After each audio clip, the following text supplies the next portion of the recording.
Everyone, अब हम इसी सीरीज में आगे बढ़ते हैं लीनियर इक्वेशंस इन टू वेरिएबल। ठीक है, मतलब लीनियर इक्वेशंस इन टू वेरिएबल जो हम अब तक पढ़ रहे थे टॉपिक, इसमें हमने graphical solutions, unique solution, no solution और जो इनफिनिटी मेनी सॉल्यूशंस पढ़ा। इक्वेशंस कंसिस्टेंट हैं, इनकंसिस्टेंट है, हमने वो पढ़ा। ठीक है ना, तो ये पूरा जो सेक्शन था वो था किसके लिए? ग्राफिकल सॉल्यूशन के लिए। हमने पूरी तरीके से ग्राफिकल सॉल्यूशन कंप्लीट कैसे करें वो मैंने आपको सिखा चुका हूँ। उसके प्रीवियस जो वीडियोस हैं प्लस इसका बेसिक जो है लीनियर इक्वेशंस का पूरा की पूरा बेसिक की हमने अलग जो वीडियोस बनाए हैं। अब इसी को आगे बढ़ते हैं तो एल्जेब्रिकल सॉल्यूशन पे आए। तो भाई ग्राफिकल सॉल्यूशन आपने देख लिया, जिनका जो सॉल्यूशन है वो किसके थ्रू निकलेगा? ग्राफ के थ्रू। अब जो सेकंड सॉल्यूशन आता है वो एल्जेब्रिक सॉल्यूशन। एल्जेब्रिक सॉल्यूशन मतलब मेथड्स अलग अलग यूज करके आप सॉल्यूशन किस तरीके से निकालें। तो इसी सॉल्यूशन की सीरीज में हमारा जो पहला सॉल्यूशन की जो मेथड है वो है सब्स्टिट्यूशन मेथड। सब्स्टिट्यूशन मेथड मतलब होता क्या है? देखिए, सब्स्टिट्यूशन से हम वर्ड ढूंढते हैं सब्स्टिट्यूट। सब्स्टिट्यूट का मतलब क्या होता है? जैसे कबड्डी आप देख रहे हैं, कबड्डी बहुत से लोग देखते होंगे। ठीक है, तो कबड्डी में क्या होता है कि अगर कोई प्लेयर इंजर्ड हो जाता है या नहीं भी होता है तो एक दूसरे को क्या करते हैं? आपस में चेंज कर देते हैं, मतलब उसकी जगह क्या जाता है? दूसरा व्यक्ति आ जाता है। तो इसी को हम क्या बोलते हैं? सब्स्टिट्यूट करना। मतलब एक को हटा के उसकी जगह पे दूसरे को लाना, वो क्या हो जाता है? सब्स्टिट्यूट। तो अब हम इस मेथड में भी क्या करेंगे? सब्स्टिट्यूशन ही करेंगे, किसी को हटा के दूसरे को लेके आएंगे। समझ में आया? सब्स्टिट्यूशन करना है तो वर्ड आपको क्लियर। सब्स्टिट्यूशन किस तरीके से करेंगे, चलिए क्वेश्चंस देखते हैं कुछ मेथड। इस मेथड को क्वेश्चन के बेसिस पे अच्छे समझ आ सकता है। एक क्वेश्चन देता हूँ आपको मैं, जैसे कि यहाँ वैसे 3.3 पे आ चुके हैं अब। ठीक है ना, तो आपको क्वेश्चन चलिए दे दें, नॉर्मल क्वेश्चन ना लेके थोड़ा सा अलग क्वेश्चन ले लें। s माइनस टी, दो वेरिएबल्स है s minus t is equals to 3 और सेकंड है आपका s अपॉन 3। ठीक है ना, what? s upon 3 plus t upon 2 is equals to आपको देके रखा हुआ है 6। क्लियर है? इस इक्वेशन को सब्स्टिट्यूशन मेथड से सॉल्व करना है। पहले तो हम क्या करें भाई, इस इक्वेशन को अगर सॉल्व करना है तो इस इक्वेशन को नॉर्मल फॉर्म में ले आए नीचे वाली को। तो भाई सेकंड इस इक्वेशन को सॉल्व करिए, ये तो आपकी हो गई इक्वेशन नंबर 1, ये तो डन है। सेकंड इक्वेशन को नॉर्मल फॉर्म में ले आए तो क्या करें? एलसीएम लाएं। अब देखिए 3 और 2 का एलसीएम तो आपका क्या हो जाएगा? दोनों का 6। 3 के टेबल में 6 2 टाइम्स में, 2 के टेबल में 6 3 टाइम्स में, तो ये जाएगा आपका 2s plus 3t is equals to 6 और नीचे का 6 वहाँ चले जाएगा तो 2s प्लस 3t और ये डिवाइड का 6 मल्टीप्लाई में जाएगा तो 6 6 36। ये आपकी हो गई equation number 2। Is it clear to all of you? LCM लिया है बस हमने और सॉल्व किया। भाई दोनों का एलसीएम आ गया 6, 3 के टेबल में 2 टाइम्स 6, 2 के टेबल में 3 टाइम्स में 6, तो यहाँ पे हमने उनको मल्टीप्लाई कर दिया, इक्वेशन बन गई। अब जो आपको इक्वेशन 1 और इक्वेशन 2 मिल चुकी है तो अब क्या करें? इक्वेशन 1 और इक्वेशन 2 मिली तो सब्स्टिट्यूशन मेथड लगाएं।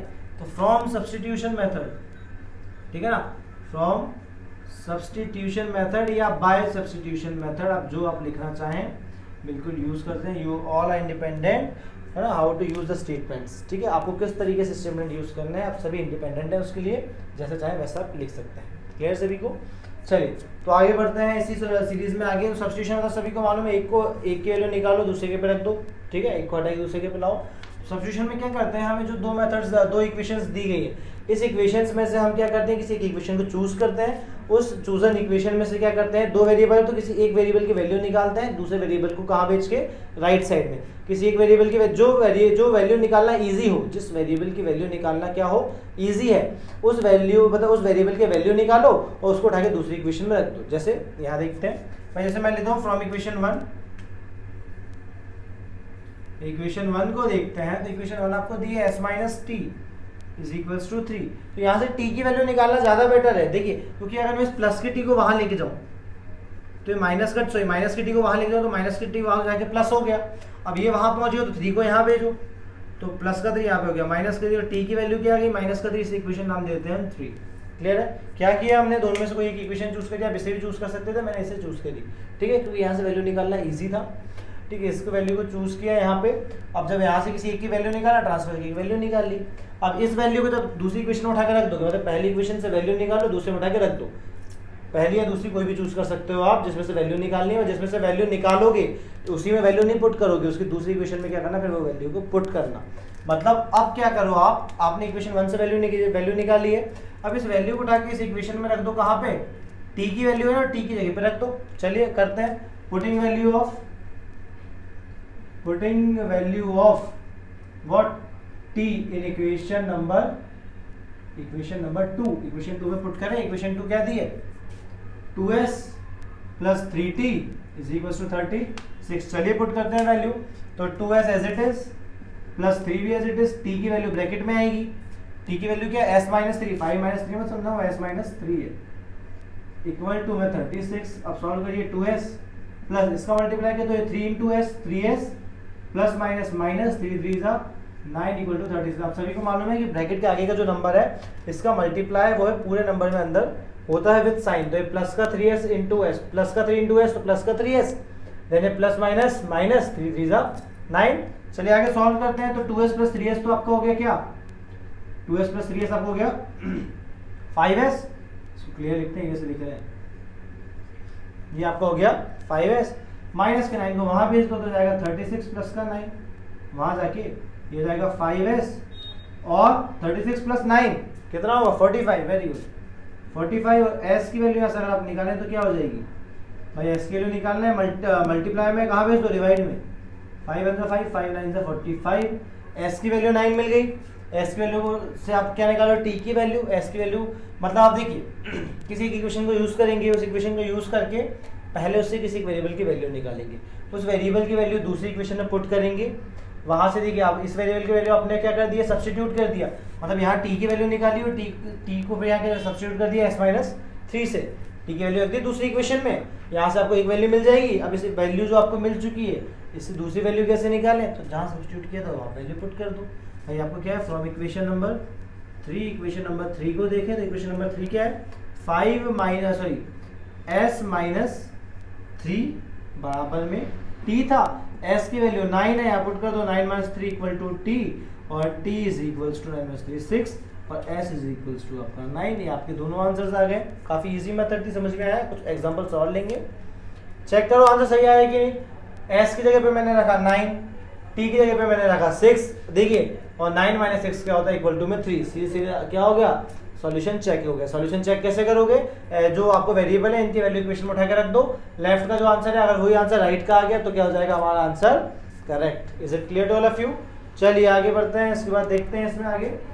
ओके, तो सेकंड एक क्वेश्चन और देखते हैं। इसमें मैं देखिए नॉर्मल क्वेश्चन नहीं करवा रहा हूँ बिल्कुल, जिसमें डायरेक्टली आपको इक्वेशन काफी इजीली दी है, कन्वर्टेड नहीं है किसी चीज में, ठीक है। मैं क्वेश्चन थोड़े से अलग अलग टाइप के ले रहा हूँ ताकि जो क्वेश्चन में आपको प्रॉब्लम जा सकती है वो क्वेश्चन समझें। इसी सीरीज में नेक्स्ट क्वेश्चन है जो है हमारा वो क्या है, चलिए क्वेश्चन लेते हैं। 0.2x plus 0.3y is equal to, उसके लिए एक अच्छी ट्रिक बताता हूँ सॉल्व करने के लिए, इज इक्वल टू 1.3।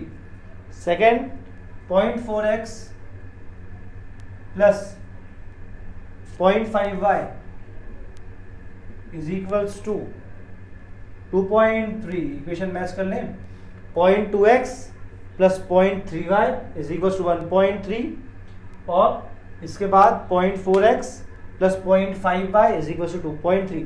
अब पॉइंट देख के क्या होता है, काफी बच्चे डर जाते हैं ना, पॉइंट देख लेते हो तो आपको डर लगने लगता है कि यार पॉइंट वाले क्वेश्चन कैसे करेंगे। अब कैसे करें, पॉइंट वाले क्वेश्चन करने के लिए काफी आसान है। देखो यहाँ क्या करो, जब पॉइंट हटाते हो तो पॉइंट का जितने नंबर होते हैं उतने जीरो नीचे लगाने पड़ते हैं, पॉइंट हटाओ, ठीक है। पहले इक्वेशन को लेते हैं, इस इक्वेशन से पॉइंट हटाता हूँ तो देखिए पॉइंट का एक नंबर तो जाएगा 2/10x प्लस भैया पॉइंट के बाद 3 है, पॉइंट हटाना एक ही नंबर है, 3 तो एज इट इज लिख दिया, पॉइंट के बाद एक ही नंबर इसलिए 10, जितने पॉइंट का नंबर होंगे उतने जीरो नीचे लगा दो, पॉइंट हटा दो। यहाँ 1.3 पॉइंट के बाद एक ही नंबर है, ऊपर बचेगा पॉइंट हटाने के बाद 13, एक नंबर था तो 10। अब क्या करें, यहाँ एलसीएम लीजिए, दोनों में क्या है, अपॉन में 10 है, दोनों का एलसीएम क्या जाएगा एज इट इज 10 आ जाएगा, और ये क्या हो जाएगा आपका 2x प्लस और ये आपका जाएगा 3y इज इक्वल्स टू 13/10। अब देखिए इसके अपॉन में भी 10, इसके अपॉन में भी 10, तो 10 से 10 क्या हो गया, कैंसिल, और कैंसिल हो गया तो इक्वेशन क्या बची, 2x प्लस 3y बराबर 13। देखिए अब क्या हो गया, पॉइंट वाली इक्वेशन कन्वर्ट होगी नॉर्मल इक्वेशन में, सेकंड इक्वेशन को कन्वर्ट करते हैं तो 0.4x, पॉइंट के बाद एक ही नंबर है, अपॉन में 10 लगा दो x प्लस 0.5x तो 5 एज इट इज, पॉइंट का एक नंबर था तो आ गया 10y इज इक्वल्स टू में 23/10। पॉइंट है, पॉइंट का एक ही नंबर है तो अपॉन में 0 लगा देंगे। देन एलसीएम ले लो, दोनों का 10 हो जाएगा, यहाँ बचेगा 4x प्लस 5y बराबर में 23/10, 10 से 10 cancel, 4x plus 5y equal to 23 is it equation number 2, it is equation number 2 मिल गई।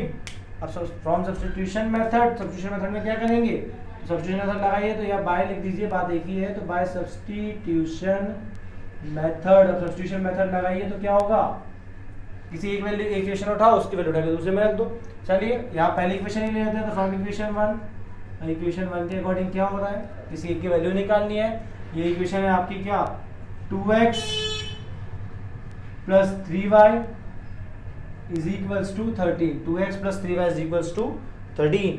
चलिए ऐसे x की वैल्यू निकाले आएगा तो क्या हो जाएगा, 2x 13 प्लस का 3y वहां जाएगा तो माइनस का 3y, x की वैल्यू निकाल रहा हूं मैं।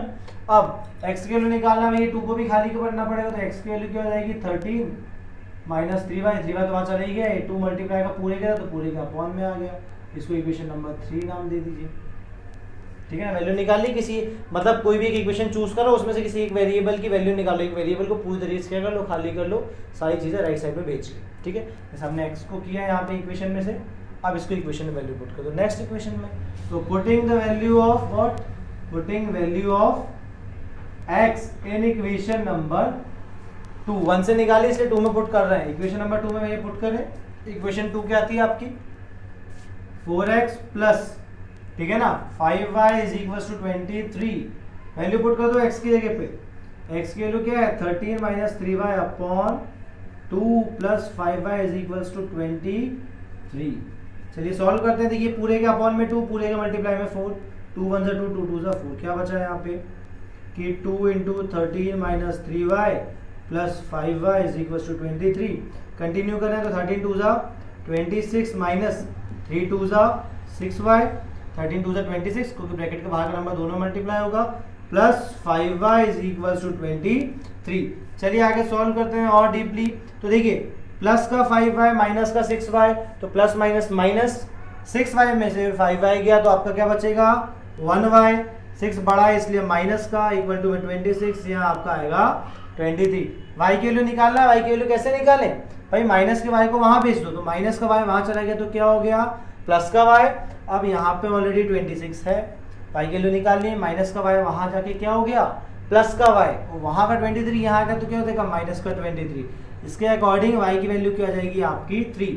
जब कोई एक वैल्यू निकल जाती है और दूसरी वैल्यू कैसे निकालते हैं भाई, जिससे हमने सब्स्टिट्यूट किया था, इक्वेशन नंबर 3 पे जाइए, तो equation number 3 x is equals to 13 minus 3 into y की वैल्यू पुट करिए, y की वैल्यू 3 है तो हमने यहाँ 3 रख दिया, अपॉन में क्या आ गए 2, तो x is equals to 13 minus 3 is 9 upon 2, और x is equals to 13 minus 9 कितना बचेगा आपका 4/2, और x की वैल्यू आ गई 2, मतलब आंसर इज x की वैल्यू 2 और y की वैल्यू 3, इट्स योर आंसर। ठीक है, आप इसको इस तरीके से और लिख सकते हैं कि x, y कोऑर्डिनेट फॉर्म में और 2, 3 आपका आंसर है। करेक्ट कैसे चेक कैसे करें, तो यहाँ पे आप वैल्यू पुट कर दो कौन सी इक्वेशन है 1 में, तो x की वैल्यू 2, तो 2 2 4, y की वैल्यू 3, 3 3 9, तो 3 आपका 4 प्लस 9 क्या हो जाएगा 13। आया समझ में, काफी इजी मेथड थी। आप किसी भी सॉल्यूशन को उस तरीके से, कोई भी दो इक्वेशन आपको दी है, ग्राफिकल सॉल्यूशन थोड़ा लेंथी पड़ती है, थोड़ी सी टफ पड़ती है, तो उसे नहीं यूज करना चाहें तब भी आप इस मेथड को यूज कर सकते हैं वहां पे सब्स्टिट्यूशन मेथड को, और इसके बाद एक एलिमिनेशन मेथड और आपको मैं बताऊंगा। ठीक है, तो इसको आप यूज करके आगे सॉल्व कर सकते हैं। काफी देखिए काफी इजी मेथड है, आराम से देखिए वीडियो को, समझ में आएगा। क्लियर सभी को? तो इसको मिटाता हूँ और एक एग्जाम्पल और करवाऊँ। चलिए एक एग्जाम्पल और करवा देता हूँ, थोड़ा सा डिफरेंट क्वेश्चन ले लेते हैं। हर क्वेश्चन डिफरेंट होगा थोड़ा एक दूसरे से, तो कोई दिक्कत नहीं जाएगी, आपको सारे पैटर्न के क्वेश्चन क्या हो जाएंगे समझ में आ जाएंगे। चलिए हम जल्दी से इसको मिटा के दूसरे क्वेश्चन पे आ जाते हैं। तो आपका नेक्स्ट क्वेश्चन जो दिख रहा है, एक और क्वेश्चन लेते हैं डिफरेंट वाला। चलिए क्वेश्चन दिख गया मुझे यहाँ पे, अरे अपॉन वाला क्वेश्चन तो आप इजीली कर सकते हैं। ये क्वेश्चन है आपको क्वेश्चन नंबर 5, इक्वेशन 3.3 का क्वेश्चन नंबर 5। अब इक्वेशन दी है देखिए √2x, मुझे मालूम था √2 देख के फिर डर लगा आप लोगों को, इसलिए मैंने रूट वाला उठा लिया कि √2x plus √3y is equals to what 0। और सेकंड इक्वेशन भी देख के रखिए कि √3x और minus √8y is equals to 0। √2x plus √3y equal to 0, √3x minus √8y is equals to 0। चलिए जल्दी से करें, कैसे सॉल्व करें। इक्वेशन 1 और इक्वेशन 2 नाम दे दिया। सेकंड क्वेश्चन क्या करेंगे भाई, नाम देने के बाद कोई इक्वेशन को चूज करो। तो मान लेते हैं कि from equation number 1, equation number 1 क्या है √2x चलिए इक्वेशन नंबर 1 नहीं ले, हर बार तो हम क्या ले रहे हैं इक्वेशन नंबर 1, तो आपको क्या लगेगा कि जब भी कोई वेरिएबल निकालनी इक्वेशन नंबर 1 से ही निकालें।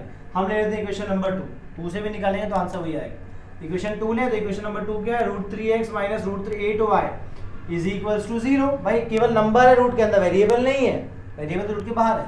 वैल्यू निकालो, इक्वल टू में 0 है तो ये माइनस का जो वहां जाएगा तो इक्वल टू वहां जाके प्लस का हो जाएगा, 0 से तो कोई मतलब ही नहीं है, तो वहां हो जाएगा प्लस का √8y।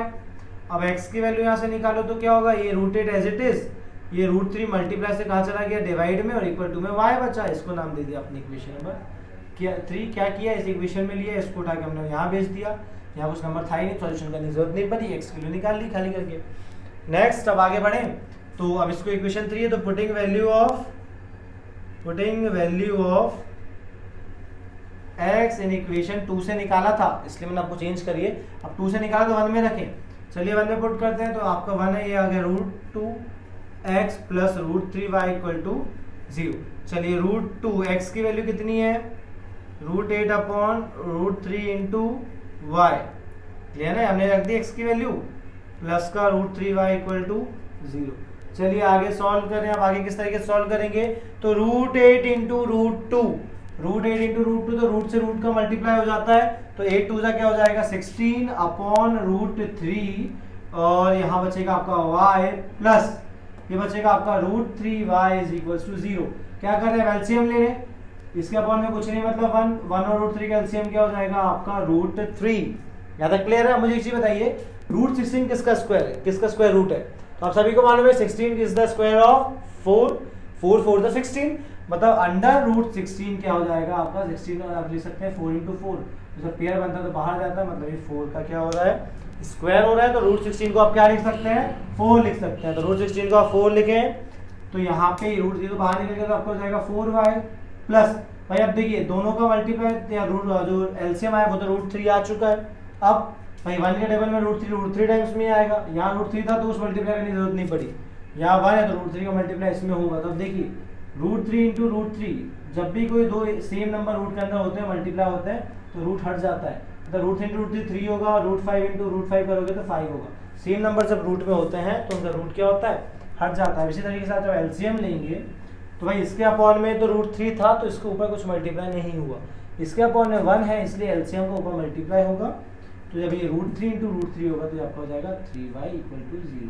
चलिए तो 4y प्लस 3y, तो 4y प्लस 3y हो गया 7y इक्वल टू अपॉन वाला नंबर जो है वो डिवाइड वाला कहाँ जाएगा मल्टीप्लाई में, तो 0 का मल्टीप्लाई √3 से करें तो क्या हो जाएगा आपका 7y इक्वल टू 0 बचा, 0 में किसी मल्टीप्लाई करें नंबर का तो 0 ही आएगा। अब y की वैल्यू निकालनी है तो मल्टीप्लाई का 7 को भी नीचे भेजें, तो y की वैल्यू से आपकी y की वैल्यू क्या हो जाएगी 0। अब इस y की वैल्यू 0 को आप कहाँ कर दें इक्वेशन नंबर 3, तो फ्रॉम इक्वेशन नंबर 3 क्या दी है, ये है आपकी इक्वेशन 3 कि x is equals to √8 upon √3y, value put करें y की तो √8 अपॉन √3 इंटू 0, तो इसकी वैल्यू भी क्या होगी 0, मतलब x, y इक्वल्स टू 0, 0। काफ़ी इजी था, समझ में आया हो तो वीडियो को आप लाइक करें। इस तरह देखिए वीडियो मैंने काफ़ी अच्छे समझाया आपको, और इसी तरीके से अच्छी वीडियो चाहिए तो आप लोग चैनल को सब्सक्राइब भी करें। नेक्स्ट वीडियो में मिलते हैं, थैंक यू।